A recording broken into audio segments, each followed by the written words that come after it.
اعوذ باللہ من الشیطان الرجیم بسم اللہ الرحمن الرحیم سبحان اللہ والحمد للہ ولا الہ الا اللہ واللہ اکبر ولا حول ولا قوۃ الا باللہ العلی العظیم اللہم صلی علی سیدنا محمد وعلی آل سیدنا محمد وبارک وسلم وصلی علی جمیع الانبیاء والمرسلین۔ السلام علیکم ورحمۃ اللہ وبرکاتہ۔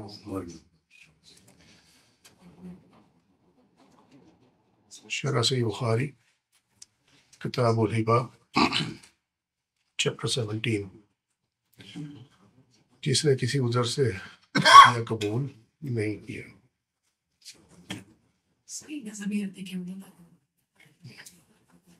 نہیں اگر ترچیوں کے بیٹھ سکتے تو بے شک وہاں بیٹھ جائے۔ ٹھیک ہے ٹھیک ہے بیٹھنا تو بیٹھ جائے۔ اچھا جی، من لم یقبل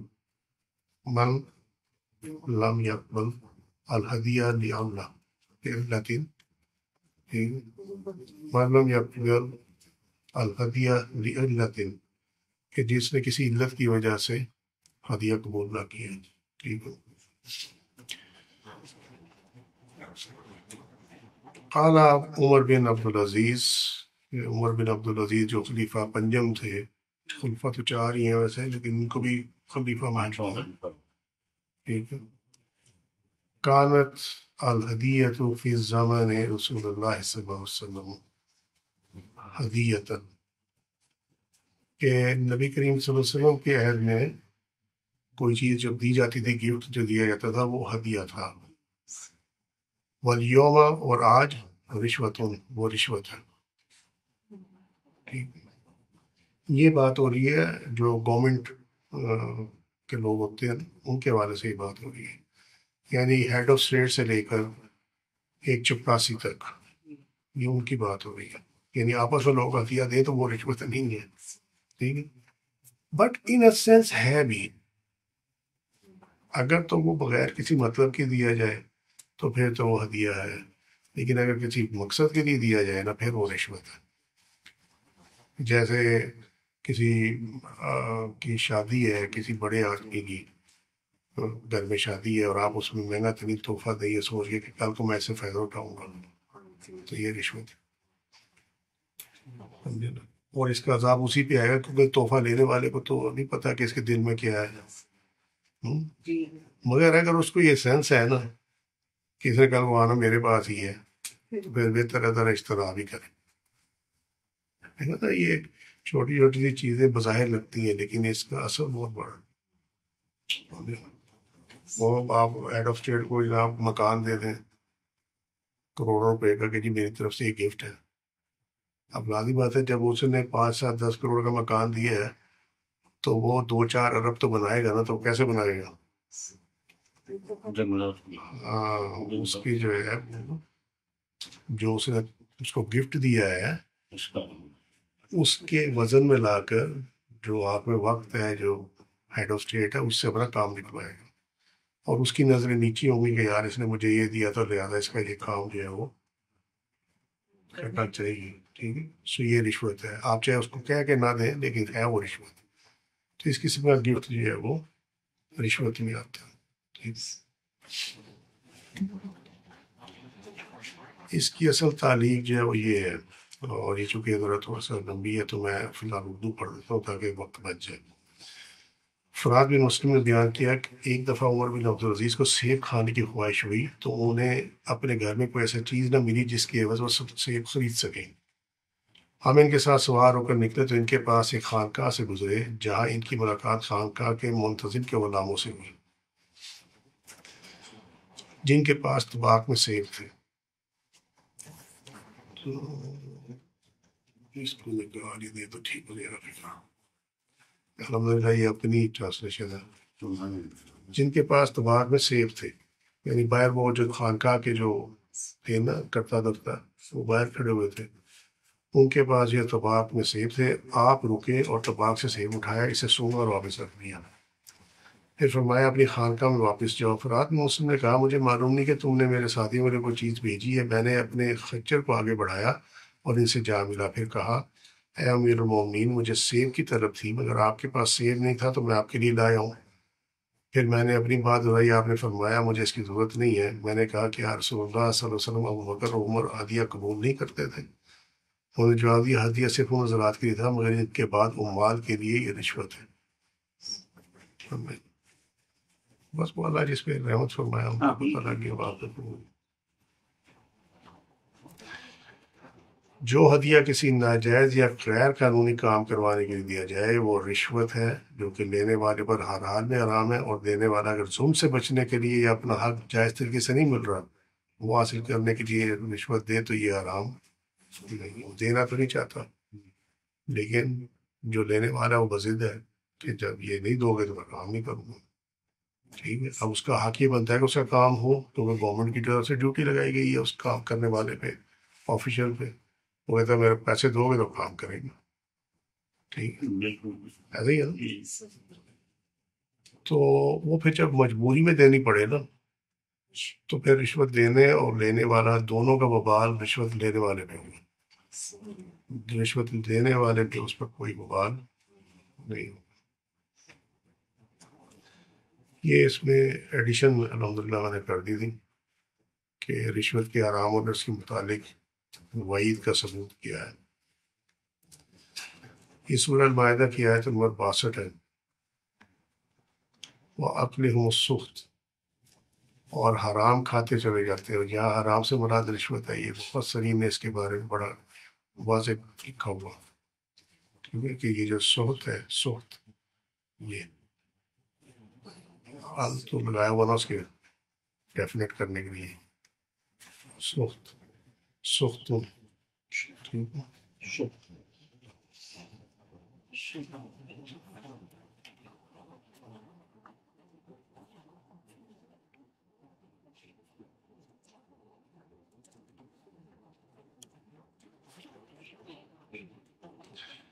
مسروق نے بیان کیا کہ میں نے عبداللہ یعنی ابن مسعود رضی اللہ عنہ سے سخت کے بارے میں متعلق سوال کیا. انہوں نے کہا رشوت.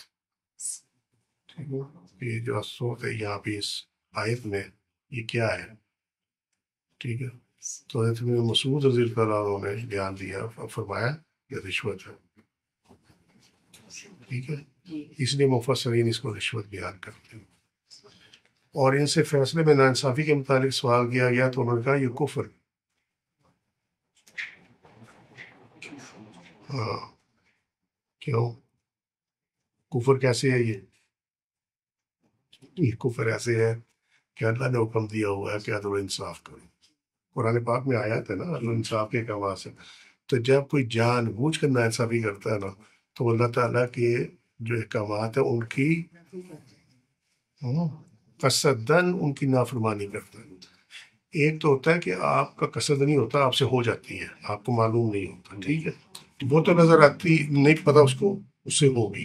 لیکن جب اسے پتہ ہے ٹھیک ہے کہ یہ جو فیصلہ میں دینے لگا ہوں یہ ناانصافی ہے، تو اس نے قرآن کا انکار کیا، اور یہ انکار جو ہے اس کو یہاں کفر کہا گیا. اس ناانصافی کی وجہ جو ہدیہ لیا ہے وہ کفر نہیں ہے ان کے لیے. اس کا عمل جو ہے وہ کفر، عمل اس کا جو فعل ہے جس نے ناانصافی کی ہے وہ کفر. وہ تو کفر کی وجہ جو بننی ہے وہ کوئی ہوگا، انسینٹیو ہوگا، کچھ ہوگا، ترغیب ہوگی، کوئی نہ کوئی چیز ہوگی. ٹھیک ہے، وہ ایک علیحدہ چیز ہے. 3 قسم کے ججز کے بارے میں، قاضی کے بارے میں نبی کریم صلی اللہ علیہ وسلم جو حدیث شریف بیان کی پہلے پڑھائی ہوئی ہے کہ ایک جنتی یا 2 جہنمی ہیں. جس نے فیصلہ جو ہے وہ حق پہ دیا اور اس میں کسی چیز کو اس نے اپنے خاطر میں نہ رہا، اسے صرف حق پہ دیا فیصلہ، وہ جنتی ہے. جس نے کچھ دیکھا سنا نہیں ہے لیکن اسے فیصلہ دے دیا وہ جہنمی ہے. اور جس نے جان بوجھ کر اسے پتہ ہے کہ یہ سارا چیز جو ہے یہ کچھ اور ہے، حق کچھ اور ہے، لیکن وہ ناحق پہ فیصلہ دے دے تو وہ بھی جہنمی ہے. اور آپ صلی اللہ علیہ وسلم فرمایا کہ جس لمحے قاضی یا جج، آپ اس کو کہنا ہے آج کی تاریخ میں، جب ناانصافی پہ مبنی فیصلہ دیتا ہے اسی لمحے اس پر جہنم واجب ہو جاتی ہے. اللہ دے یا نہ دے جہنم، وہ اس کا فیصلہ ہے. لیکن جو اصول ہے وہ یہ ہے کہ جیسے ہی وہ فیصلہ دے گا ناانصافی پر مبنی، اسی لمحہ بھی ضائع نہیں ہوتا، اسی لمحے وہ جہنم کا مستحق قرار دیا جاتا، اس پہ واجب ہو جاتا. ٹھیک ہے. یہ جو اثر ہے حضرت ابن مسعود کا، السنن الکبریٰ، امام بہقی نے اس کو کتاب آداب القاضی باب التشدید فی حد الرشوہ فی عطاء علی ابطال حق. یہ ذرا اس پہ غور کرنا، وفی عطائها علی ابطال حق، کہ جو اس کو دیا جائے باطل کو، اپنا حق کو باطل کرنے کے لیے. تو یہ رشوت ہے. حدیث کا نمبر 20479، یہ کافی ڈیٹیل اس کی دی ہوئی ہے. صفحہ 1 ہے، جز 1 ہے، صفحہ 234 ہے. دارالکتب علمیہ نے بیروت لبنان سے اس کو شائع کیا 2003 میں. رسول اللہ صلی اللہ علیہ وسلم نے فرمایا، یا کعب انہ لا یدخل الجنہ لحم نبت من سحت، کہ وہ جسم جنت میں داخل نہیں ہوگا جس کی پرورش حرام کے مال پہ ہوئی ہے،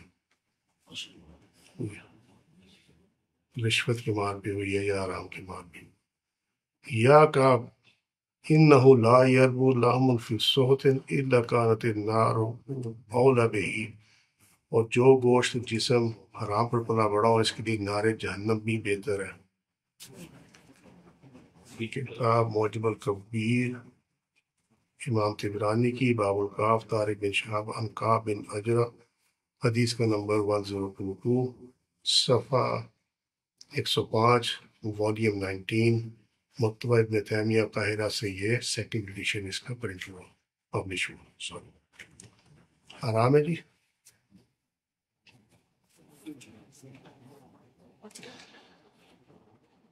حضرت عبداللہ بن عمرو رضی اللہ عنہ نے بیان کیا، لعن رسول اللہ صلی اللہ علیہ وسلم الراشی والمرتشی، کہ رسول اللہ صلی اللہ علیہ وسلم نے رشوت لینے والے پر لعنت بھیجی.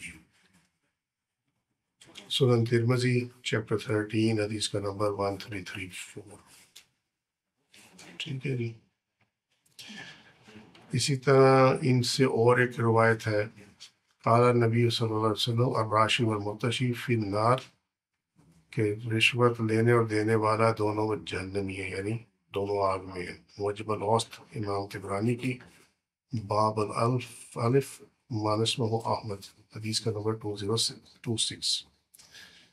پھر آگے حضرت ابو ہریرہ کی روایت ہے کہ لعن رسول اللہ صلی اللہ علیہ وسلم الراشی والمرتشی فی الحکم، کہ انصاف کرنے میں، فیصلہ کرنے میں، یا انصاف کرنے میں، حکم فیصلہ کو کہتے ہیں، فیصلہ کرنے میں رشوت لینے اور رشوت دینے والا دونوں جو ہیں وہ ان پر لعنت بھی ہے. یعنی کسی نے جج کو یہ پیسے دیے کہ یار یہ میرے حق میں فیصلہ کرتے، حالانکہ اس کے حق میں جاتا نہیں تھا فیصلہ. ٹھیک ہے، ٹھیک ہوگی بات. اور وہ جج دے دے اور وہ رشوت قبول کر لے، جو بھی ہے، چاہے وہ باہر کے ملکوں میں فلیٹس ہوں، تو چاہے وہ روپے کی صورت میں ہو، یہاں پراپرٹی کسی بھی صورت میں ہو. ٹھیک ہے. ایون یہ کہ وہ کہ جی آپ کے لیے حج اور عمرے کا پیکیج یہ تیار ہے آپ کی بھی فیملی کے لیے، ایون دین وہ بھی ٹھیک، وہ بھی رشوت پہ ہے. یہ بھی سنن ترمذی ہے، باب الاحکام عن رسول اللہ صلی اللہ علیہ وسلم چیپٹر 9، حدیث کا نمبر 1385. حدیث نمبر 2596.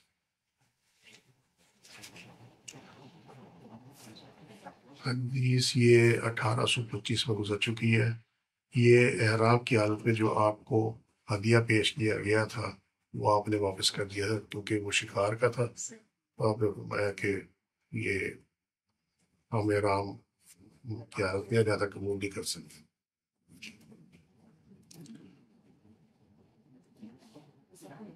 آگے حدیث نمبر 2597. یہ حدیث بھی پہلے گزر چکی ہے 925 میں، لیکن اس کو یہ رشوت کے کانٹیکس میں ہم دوبارہ دیکھ لیتے ہیں. ٹھیک ہے. یہ قبیلہ الازد، قبیلہ الازد، قبیلہ الازد کے ایک صحابی کو جنہیں ابن یہ اتبیہ، اردو میں نہیں سمجھ لگتی پھر وہ کچھ بھی ابن اتبیہ کہتے تھے، رسول اللہ صلی اللہ علیہ وسلم نے صدقہ وصول کرنے کے لیے عامل بنایا، یعنی انہیں ایڈمنسٹریٹر بنایا، یا کلیکٹر کہنا چاہیے، زیادہ بہتر ہوا۔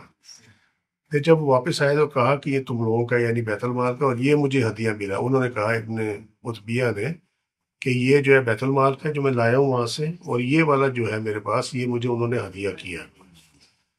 اس پر نبی کریم صلی اللہ علیہ وسلم نے فرمایا کہ وہ اپنے والد یا اپنی والدہ کے گھر میں کیوں نہ بیٹھا رہا، دیکھتا وہاں بھی اسے ہدیہ ملتا ہے کہ نہیں ملتا۔ حقیقت ہے۔ ہاں، اس ذات کی قسم جس کے ہاتھ میں میری جان ہے، اس میں سے اگر کوئی شخص کچھ بھی لے لے گا تو قیامت کے دن اسے وہ اپنی گردن میں اٹھائے ہوئے آئے گا۔ اگر اونٹ ہے تو وہ اپنی آواز نکالتا ہوا آئے گا، گائے ہے تو وہ اپنی، اور اگر بکری ہے تو وہ اپنی آواز نکالتی ہوئی ہوگی۔ پھر آپ صلی اللہ علیہ وسلم نے اپنے ہاتھ اٹھائے، یہاں تک کہ ہم نے آپ سے ان کی بغل مبارک کی سفیدی بھی دیکھ لی، یعنی اتنے اوپر آ گئے ہیں، اور فرمایا اے اللہ کیا میں نے تیرا حکم پہنچا دیا، اے اللہ کیا میں نے تیرا حکم پہنچا دیا۔ 3 مرتبہ آپ نے یہ فرمایا۔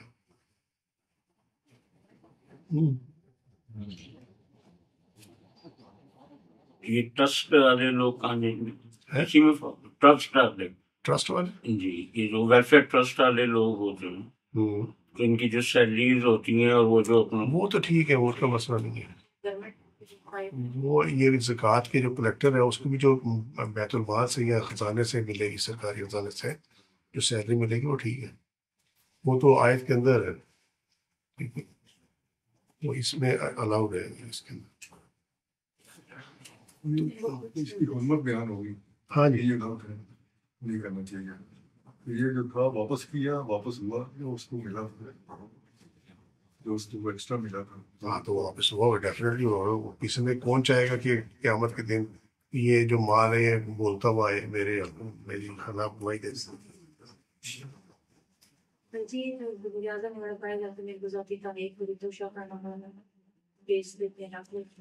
اس کا اصول اسی وجہ سے ہے کہ آپ کو جب وہاں فورن ٹرپ پہ آپ کو جب گفٹ دیے جاتے ہیں تو وہ آپ کو ذاتی حیثیت میں نہیں ملتے، آپ being a head of state گئے ہیں اس لیے آپ کو دیا گیا، ورنہ آپ اگر عام بندے کی طرح جائے تو کوئی دے گا آپ کو؟ کوئی بھی نہیں دے گا۔ تو اس لیے وہاں سے واپس آ کے اس کو وہ توشہ خانہ جو ہے اس کے اندر جمع کراتے ہیں کہ یہ گورنمنٹ کا مال ہے۔ اچھا، پھر ایسا بھی نہیں ہوتا، ایسا ہوتا ہے کہ جب یہاں سے وہ لوگ جاتے ہیں تو ساتھ میں لے کر جاتے ہیں گفٹس، ہاں وہ بھی جو ہے وہ گورنمنٹ کے کھاتے سے ہوتے ہیں، اپنی جیب سے تو لے کے جاتے ہیں۔ اچھا، جب وہاں سے واپس آتے ہیں جو انہوں نے دیا ہوتا ہے وہ آپ یہاں جمع کرا دیتے ہیں۔ اب اصول اس کا یہ ہے کہ آپ اس کو جو ہے وہ مارکیٹ میں بیچ دیں، مارکیٹ پرائس میں، اور جو آپ تحفے لے کر گئے تھے وہ اس کے اگینسٹ میں پیمنٹ چلی جائے گی، تو یہ حساب کتاب چلتا رہتا، ٹھیک ہے۔ یہ یاروں نے یہ کیا کہ انہوں نے کہا یار جو باہر سے چیزیں ملتی ہیں وہ تو بڑی کمال کی ہوتی ہیں، ہم تو ایسے ہی لے جاتے ہیں، ہم عادی ہیں ان چیزوں کے۔ انہوں نے کہا کہ اس کا نا 10% جو قیمت ہے نا اس کا دے کے تو جو گیا تھا نا گورنمنٹ آف اسٹیٹ، جو ہیڈ آف اسٹیٹ گیا تھا وہ لے سکتا ہے جس کو وہ ملا تھا وہاں۔ یہ پرنسپلی غلط ہے یہ چیز، کیونکہ ایک چیز جو 100 روپے کی آپ اس کو 10 روپے کی دے دیے، کیوں 90 روپے کا فائدہ کیوں دے رہے ہو؟ اس لیے کہ وہ ہیڈ آف اسٹیٹ ہے، یہی ہوا نا، ٹھیک ہے۔ جی، تو وہ جوان نے تو اس کو 50% کر دیا، اس کو پھر بھی انہوں نے تو لیا، جنہوں نے فری میں لیا اور جن کا استحقاق نہیں بھی تھا انہوں نے بھی لے لیا، تو وہ آرام سے کر رہے، ٹھیک ہے۔ ہاں تو ہو گیا، لیلا نظر آتا ہے، مجنون نظر آتی ہے، وہ وہی صاحب ہے نا۔ تو ان کا حال اوپر سنا تو دیا ہے کہ ان کے لیے تو پھر جہنم ہی ہے، اور تو کوئی چیز نہیں ہے۔ یہ اس کا 100% بھی ہونا چاہیے، اگر وہ لینا چاہے تو پریفر بھی اس کو دیں گے، لیکن وہ 100% اس کی پیمنٹ کریں۔ چیپٹر 18، اذا وهب هبة مات قبل ان تصل الیہ،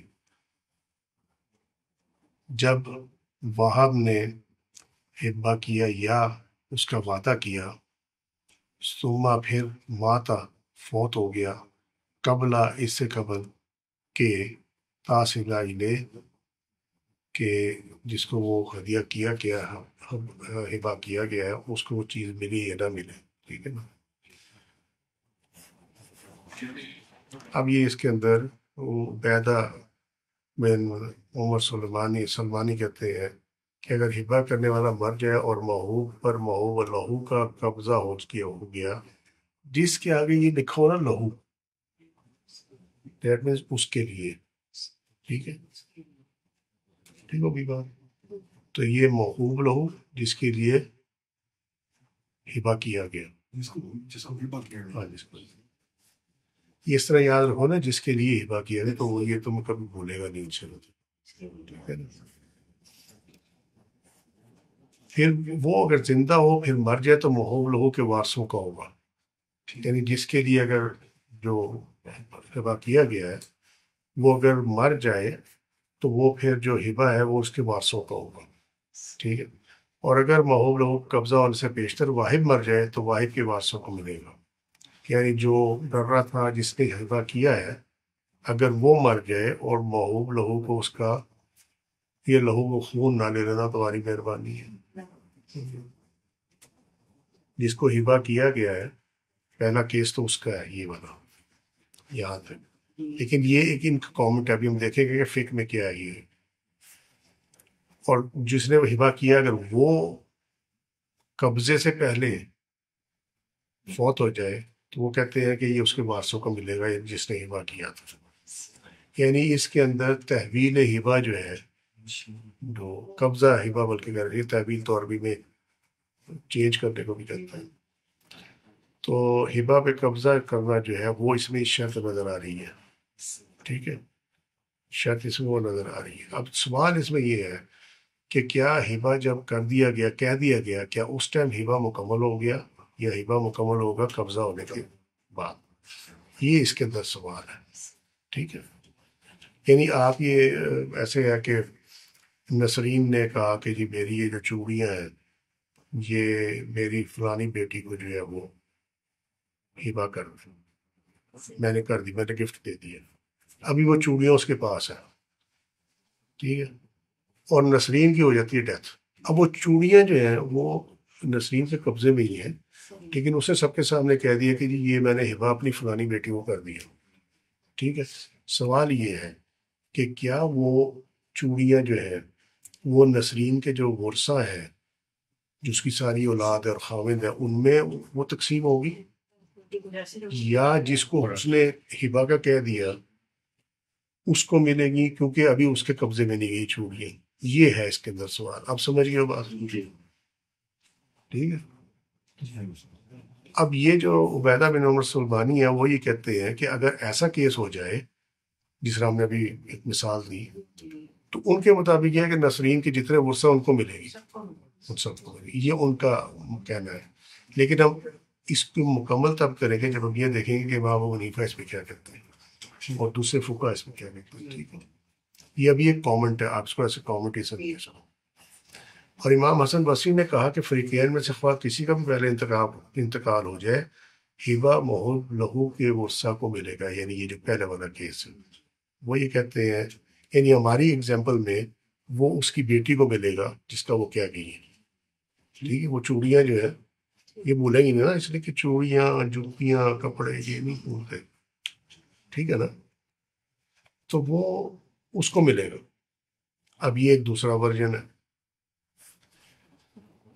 اب یہ ذرا ڈیفینیشنز یہ لکھ لو تمہارے کام آئیں گے۔ المفدى لہو یا الیہ، کہتے ہیں نا مدعا الیہ، ٹھیک ہے، مدعا الیہ سے تمہیں سمجھ آنا چاہیے کہ اس کی طرف مدعا یعنی اس کی طرف دعویٰ کیا گیا ہے،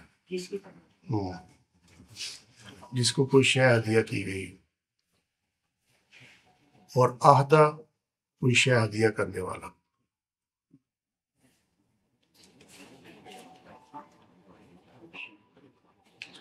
موہوب وہ شے جو ہبہ کی گئی، موہوب لہو جسے کوئی شے ہبا کی گئی، واہب ہبا کرنے والا.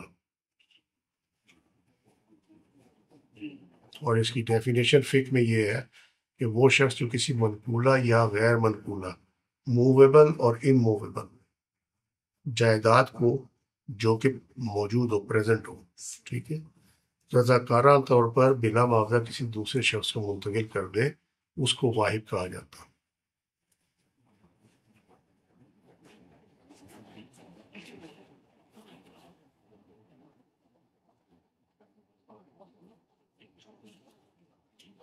واحد سے مجھے یاد آیا، تم لوگ اسمبلی میں نا ایک کبھی ٹرم اگر سنو نا، چیف وہیب، چیف وپ کہتے ہیں اس کو، ہے نا، چیف وپ. وپ کہتے ہیں کوڑے کو، وہ جو وہ چوان کے ہاتھ میں نہیں ہوتا، اس کو کہتے ہیں وپ. تو چیف کا یہ کام نہیں ہے کہ وہ کوڑے مارتا پھرے. وپ استعمال سب کی جاتی ہے جب جانور جو ہے نا وہ سست ہو جائے تو اس کو بگانے کے لیے تیز کرے. کہ چیف وپ کا کام یہ ہوتا ہے کہ جو قانون سازی ہونے لگی ہے اس میں جو میوچل ایگریمنٹ ہے اگر وہ کہیں پہ پھنسا ہوا ہے تو اس پرابلم کو وہ نکالتا ہے. یہ اس کی ذمہ داری ہے کہ وہ اپوزیشن سے، گورنمنٹ سے، ساری پارٹیوں سے بات کر کے اس جو بھی معاملہ پھنسا ہوا ہے اس کو نکالے وہاں سے. ہی از کالڈ چیف. اکثر فقہا اور تابعین کے نزدیک ہبہ پر قبضہ کرنا شرط ہے. یہ شرط ہے، شرط پوری نہ ہو تو ہبہ پورا نہیں ہوتا. ٹھیک ہو گئی بات. امام ابو حنیفہ، امام شافعی کا یہی مذہب ہے اور ان کا استدلال اس اثر سے ہے.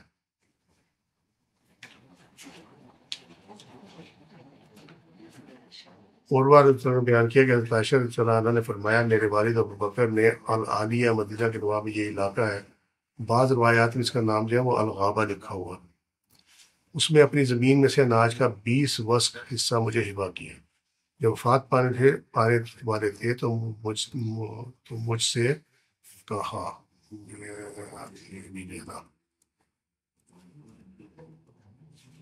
اللہ کی قسم میری بیٹی، مجھے لوگوں میں سے تم سے بڑھ کر کسی سے محبت نہیں، اور تمہاری تنگ دستی سے بڑھ کر کسی اور کی تنگ دستی مجھ پر گراں نہیں گزرتی، اور میں نے تمہیں اپنی زمین سے 20 اناج کا حصہ ہبہ کیا تھا. اگر تم اسے کاٹ کر قبضہ میں لے لیتی تو یہ تمہارا ہو جاتا، لیکن آج یہ ورثہ کے مال میں شامل ہے جو کہ تمہارے بھائی اور بہنیں ہیں، لہٰذا اسے اللہ عز و جل کی کتاب کے مطابق تقسیم کرنا، یعنی اصول وراثت میں تقسیم کرنا ہے اس کو. میں نے کہا ابو جان اللہ کی قسم اگر فلاں فلاں بھی میراث ہوتی، یعنی اگر فلاں فلاں چیز بھی میری میراث ہوتی تو میں وہ بھی چھوڑ دیتی، مگر اسما کے سوا اور دوسری کون ہے میری بہن بھی. انہوں نے کہا کہ بنت خواجہ کے بطن میں ہے اور میں دیکھتا ہوں کہ وہ بچی ہوگی، یعنی الٹرا ساؤنڈ تو یہ اب کرتے ہیں نا. تو اس ٹائم وہ فرما رہے ہیں تو وہ صدیق کہ میں یہ دیکھتا ہوں کہ یہ بیٹی مجھے پیدا ہو گیا. ٹھیک ہے، پھر اس نے بچی ہی کو جنم دیا. یہ موتا امام مالک میں ہے.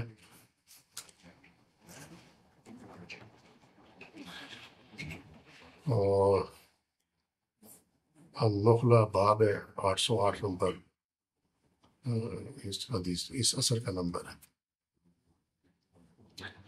اور اس کو جو ہے انہوں نے مزید اثر مقحات یعنی فردر ریوائز ہوا ایڈیشن ہے. یہ ایجوکیشنسٹ کے لیے ہوتی ہے، ان کو پتہ ہونا چاہیے اس چیز کا. امام احمد کی ہبہ کی صحت سے متعلق قبضہ کی شرط سے 2 اقوال ہیں. ہبہ کے لیے موہوب پر قبضہ شرط ہے. ایک دفعہ انہوں نے یہ فرمایا جس چیز کو ہبہ کی ہے اگر وہ ٹھوس ہے جو بغیر قبضہ کے سارے میں رہ سکتی ہے تو بغیر قبضہ کے بھی اس کا ہبہ مکمل ہو جاتا ہے، لیکن ناپی اور تولی جانے والی اشیاء کا ہبہ بغیر قبضہ کے مکمل نہیں ہوتا. امام مالک کے نزدیک بغیر قبضہ کے بھی ہبہ مکمل ہو جاتا ہے، اور وہ ہبہ کو بیع پر قیاس کرتے ہیں. یہ نہیں ہو سکتی. بیع میں تو آپ کوئی نہ کوئی اس کے عوض دیتے ہیں نا کچھ، تو بیع کا قیاس نہیں ہو سکتی ہبہ کی. جہاں تک اختلاف ہے ہبہ کا وعدہ پورا کرنے کا تو اس میں اختلاف ہے. امام ابو حنیفہ، امام شافعی اور زاہد نے کہا کہ ہبہ کا وعدہ کرنے سے ہبہ کرنا لازم نہیں آتا. یعنی اگر وعدہ کرنے کے میں تجھے یہ دوں گا، ٹھیک ہے، 2 چیزیں نا، میں نے دے دی یہ چیز اس کو دے دی، اور یا دوسری بات یہ کہ میں یہ چیز اس کو دوں گا. اگر تو اس نے کہا نا دے دی اور پھر قبضہ نہیں دیا، ٹھیک ہے، تو قبضے کی شرط پوری نہیں ہوئی. اور اگر یہ کہے کہ میں یہ چیز دوں گا تو یہ ایک وعدہ میں آئے گی، یہ اس نے دی نہیں ابھی یہ چیز، تو لہٰذا ہبہ جو ہے وہاں پہ ہے ہی نہیں ہے، وہ ہبہ ہی نہیں ہے، وعدہ جو ہے ہبہ میں نہیں آتا، کیونکہ یہ ایسے منافع ہیں جن پر قبضہ نہیں کیا گیا. لہٰذا وعدہ کرنے والے کے لیے اس سے رجوع کرنا جائز ہے. کہ جب اس نے کہا کہ میں دوں گا، ٹھیک ہے، اور ابھی اس نے دیا بھی نہیں ہے، قبضہ تو بعد کی بات ہے، تو پھر وہ بعد میں جو ہے نا اس سے رجوع کر لے کہ بھئی میں نے اب یہ نہیں دینا، تو اس پہ کوئی اس کا نہیں ہے، کیونکہ ہبہ ہوا ہی نہیں تھا ایکچولی. امام مالک نے کہا کہ رہا وعدہ، مثلا ایک آدمی دوسرے آدمی سوال کرے کو اس کو ہبہ کرے، پھر اس پر ظاہر ہو کہ اس کو ہبہ نہیں کرنا چاہیے، تو میری رائے میں یہ اس پر ہبہ کرنا لازم نہیں ہے. یعنی وعدہ جو ہے نا، وعدہ ہبہ میں کاؤنٹ نہیں کریں گے. اس نے وعدہ کیا تھا مجھے دیں گے، بھئی اس نے کیا تھا وعدہ، لیکن کیا وہ چیز تجھے دے دی ہے؟ نہیں دی. ٹھیک ہے، جب نہیں دی تو بات ختم ہو گئی.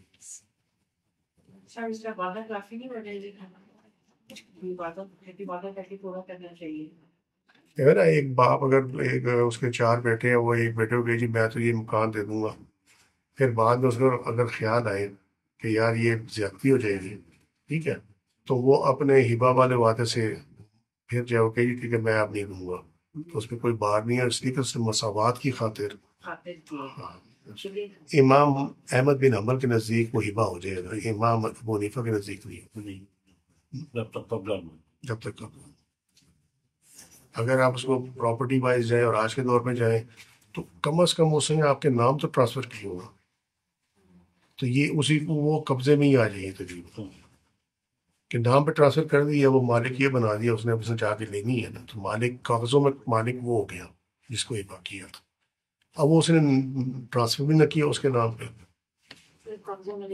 ہبہ نہیں ہے. اس کی ملکیت تو کم از کم کنفرم ہونا کہ وہ اپنی زندگی میں یہ ملکیت دے گی. وہ دو اس میں آ جاتے ہیں، کاغذوں پہ اور ایک فزیکلی گراؤنڈ پہ. وہ دو آئٹم. اس دونوں میں قبول ہوں گے تو ہبہ ہوگی. یس. پرانے وقتوں میں چونکہ وہ ڈاکومنٹیشن نہیں تھی تو اس لیے اس میں صرف قبضے کی شرط ہے. ہاں بس. اب جو ہے چونکہ ملکیت کی ڈاکومنٹیشن ہوتی ہے، تو جب تک ڈاکومنٹیشن نہیں ہوگی تب تک جو ہے وہ ہبہ والا معاملہ نہیں ہو سکتا. لیکن گھر میں جو جویلری پڑی ہے، کہاں اس طرح کی چیزیں ہوتی ہیں تو وہاں پہ وہ قبضے کے اس میں آئے گی. وہ اگر ماں کے پاس ہی رہ جائے تو وہ پھر قبضہ نہ ہو. نہ وہ قبضے. لیکن کہہ دیا تھا کہ یہ اس کے لیے میں نے رکھا ہوا ہے. ہاں بالکل نہیں، وہ پھر بھی نہیں، وہ غصہ اس میں جائے گا. اگر فرض کریں کہ ایک دادی ہے، وہ اپنی پوتی کے لیے زیور رکھتی ہے، تو پھر اس ٹائم جو ہے نا وہ جو بہو ہے اس دادی کی، یعنی بچی کی جو ماں ہے، وہ اصل سرپرست ہے نا بچی کی، تو اس کا قبضہ ایسے ثابت ہوگا کہ وہ دادی جو ہے وہ زیور اٹھا کے نا اس بچی کی ماں کو دے دے. ہاں، یا اپنے بیٹے کو دے دے کہ بھائی اپنے پاس سنبھال ہے، یہ اس کا ہے. یہ ہبہ مکمل ہو گیا، یہ ریورس نہیں ہو سکتا. ٹھیک ہوگی بات. آج کے لیے اتنے ممالک سبحانك اللهم وبحمدك أشهد أن لا إله إلا أنت أستغفرك وأتوب إليك. عملت سوء وظلمت نفسي فاغفر لي فإنه لا يغفر الذنوب إلا أنت. سبحان ربك رب العزة عما يصفون وسلام على المرسلين والحمد لله رب العالمين. السلام عليكم ورحمة الله وبركاته.